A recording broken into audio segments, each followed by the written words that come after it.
right, thank you so much for keeping it Citizen Television. And in case you're just joining us, you are just in time for a very important conversation that starts right now as we dissect President William Ruto's leadership 1 year down the line, the promises he made to Kenyans when he was seeking office, and how much of that he has been able to deliver, and how has he done it. That is what we want to look at. I'm having a panel of 4 in studio this morning. Let me just run you through who I'm having. Once again, I'm having Gabriel Mudhuma, a governance analyst. Thank you for creating time this morning. Asante sana.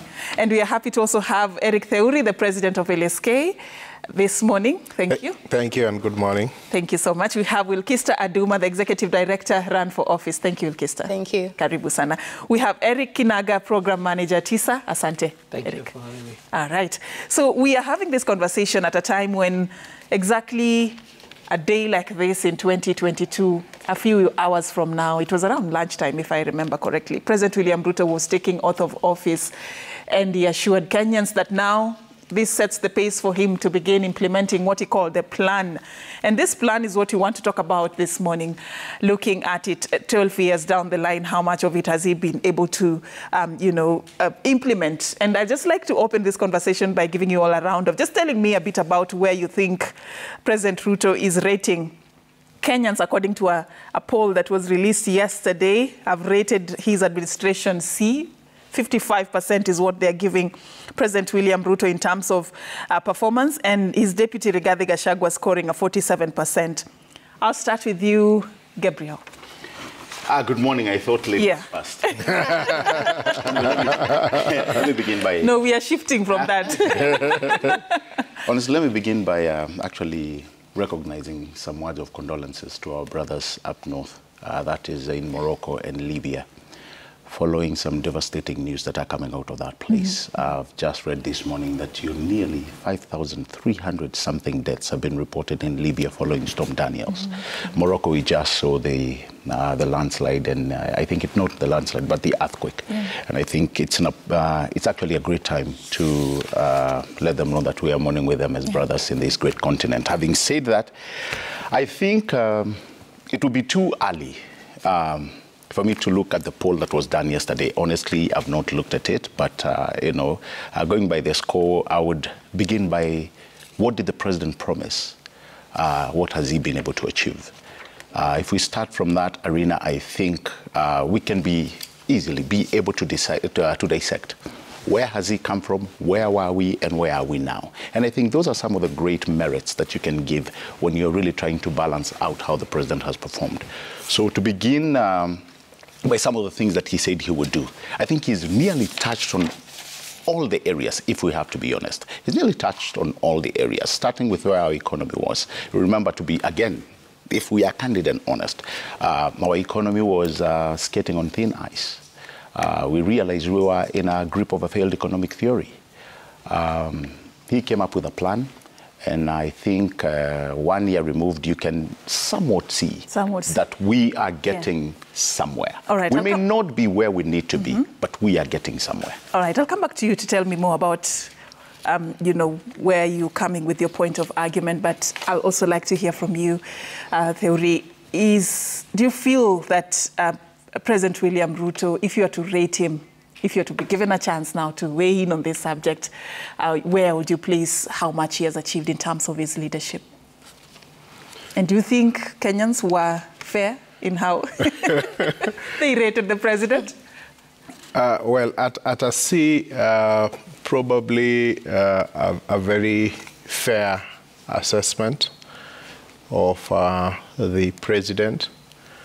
The feeling one gets when you look at the administration of President William Ruto is one of somehow confusion. You're not exactly sure what they want to achieve, how they want to achieve it. And that's why I find that that assessment at C somewhat is fair, probably a little bit generous, because the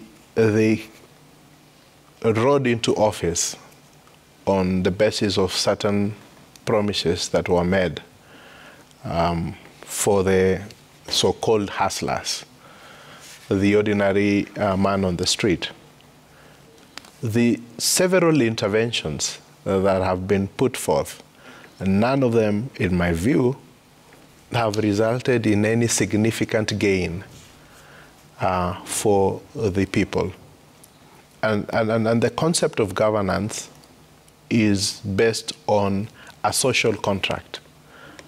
And what is the social contract that we have with President William Ruto? Is that he is going into office to address the cost of living. That he is going into office to address the gaps that we saw in the administration of justice, in the police misuse of authority, and that those things would never be seen again. That he is going to be a president for all Kenyans, to unite Kenyans. So my assessment of him, when it comes to his political appointments, he has completely failed there. I mean, I wouldn't even give him a D. When it comes to a consistent messaging in terms of what his economic vision is for the majority of the people that voted for him, I would also give him a D or an E. Okay. Because you see, the question is the messaging. How are you messaging it? How are you taking, what steps are you taking? You introduced the Hustler Fund. Of course, the level of borrowing is massive, and that, in a sense, can be seen as progress. But is it real progress? You know, it's like putting people in a Ponzi scheme, that you are able to borrow 100 today, repay the 100 tomorrow, then borrow it again, and borrow and borrow. So you feel like there's progress because anytime you are in a fix, you're able to. But are you making real economic progress? Okay. Yeah, so that is why I feel that assessment, in my view, is extremely generous, because as 1 year down the line, there is no consistency in terms of where, and consistency in implementation of that plan. Wilkista, what do you think, though? Gabriel says it's too early, actually, to even start looking at some of these numbers. Eric there is going even lower, saying D's and E's. Right. Let me come to you and get to hear what you have. What do you think? I think his score in terms of his 100 days in office is fairly... It's actually a year. Exactly, a year. I would say relatively fair. And for me, specifically looking at, the promises he made just before, the premise upon which he campaigned to get into office, which was, of course, the hustler people, now the poor people. And when I look at that from a lens of women and youth, and even in his inaugural speech speaking about how important, representation was, gender was, and looking at the first few appointments he made did not really reflect, part of what he had in his manifesto. And I think Kenyans are really keen this time as far as issue-based politics is concerned, because they really want to see what the president, rather what the hustler government said before they came into office and when they're in office. So Kenyans are really following up to see whether they're going to live up to the expectations, because they were really big. Again, remember that they campaigned on the premise of victimhood. However, now they're in power, and it has taken them a while, actually, in my view, to get used to the fact that they're in power, because the first few months, the first 6 months of them being in office sounded a lot like, the campaign trail. They're getting a bit of their footing, but things that are important to women and youth, particularly really? Matters on education. I thought actually President William Ruto, when he came into office, and there was this whole issue of the opposition and the street protests, and that took much of his time, but he was very categorical in trying to rubber stamp, his authority, and saying that actually it's time for the opposition to move on. And he was trying to sort of like solidify that message that I am the head of state and actually I am in charge. When you say they took time to allow it sink in that they're in power, what exactly do you... It is in their utterances. For example, for the deputy president to, publicly say he's in power several times. having that power within, I don't think he needs to tell us he's in power. We know he's in power. Kenyans elected the deputy president, of course, alongside the ticket of the president. So for them to come and tell us that they're in power and then still go on with the victimhood, which they campaigned upon. You know, we found this is bad, this is not working, this is not working, as opposed to saying, this is how we are fixing it, and this is a step-by-step process to that. And I was talking about some of the important things to youth and women. For example, education that, you know, now has a whole new university funding model.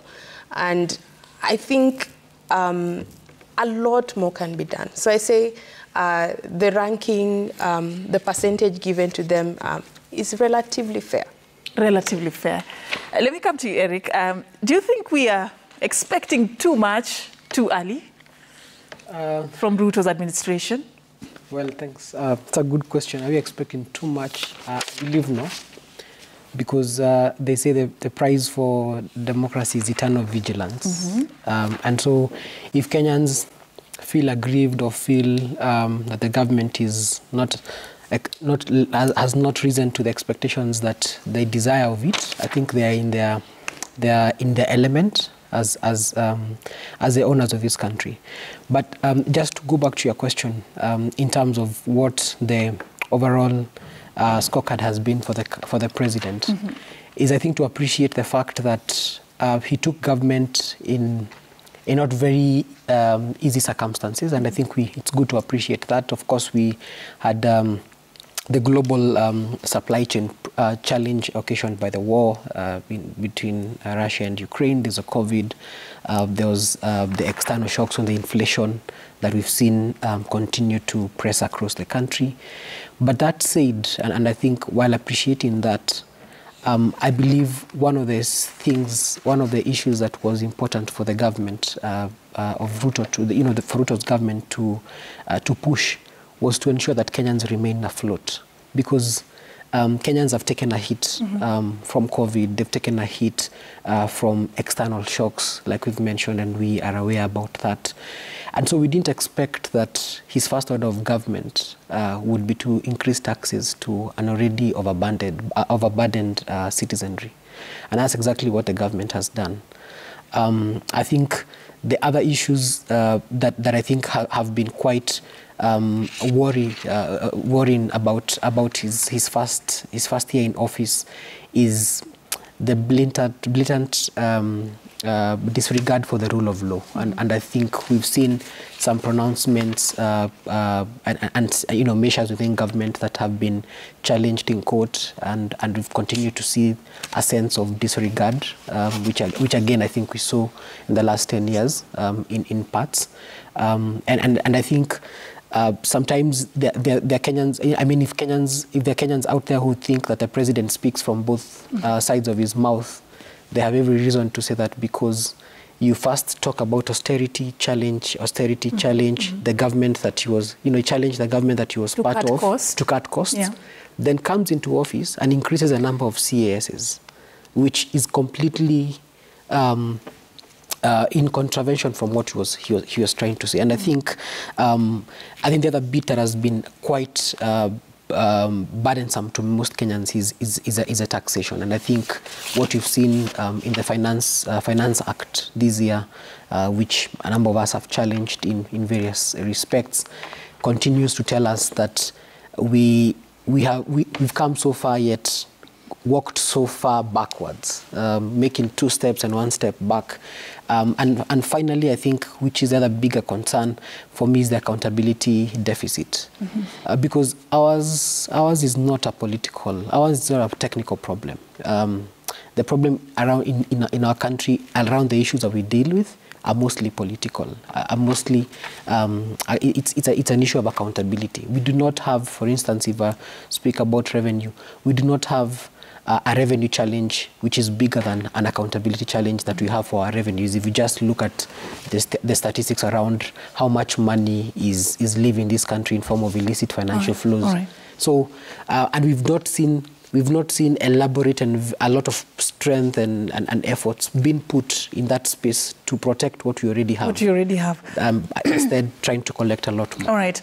You've talked about the taxation issue, and I know we will break this down and look at whether the reasons behind this move by President William Ruto is justifiable in just a bit. But I want us to take a very short break. This was just a teaser of what we want to discuss, just breaking down Ruto's administration 1 year down the line. You've heard it from our panelists this morning. Some feel he's done fairly well. Others feel there's still a lot that he has to achieve.